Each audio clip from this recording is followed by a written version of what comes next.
ቆይ አንቺ ምንድነው የምትይው? ተነጋ በጣባት ተምጨቀጨቀ። ቆይ አንተ ግን ምንድነው ከእሷ የምትፈልገው? ማሷ በጣም ነው የምወዳት ምርጥ ልጅ ነች። አንቺ ግን በህይወትሽ ገብተሽ እየጠበቅሽ ነው። አንተ እንዴት አምጥተህ ነው እየጎዳት ነው? ገንዘቧን አንተ እየተጠቀምከት ነው።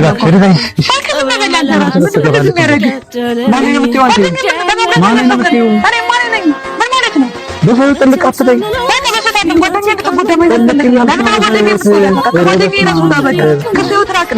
እሷ በጣም ምርጥ ልጅ ነች።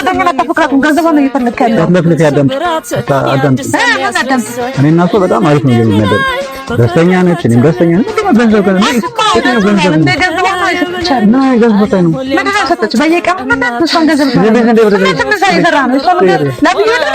ነው በቃ ከጓደኛዬ ራሱ በቃ ጓደኛዬ አንቺ ራስሽ ከኔ ህይወት በረድ እኔ ቁሜ ያለው ደግሞ ከሷ ጋር ምንም አይነት አይኖርም። አሳይካለሁ።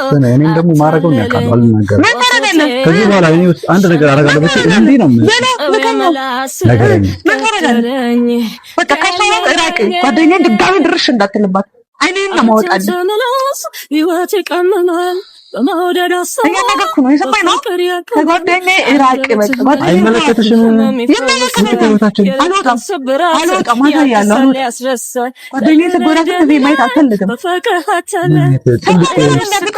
አንተ ወርዶ ዝም ብለህ ነገር ነሽ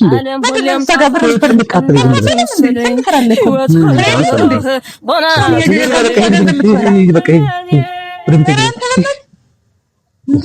ስራ የለም እንዴ?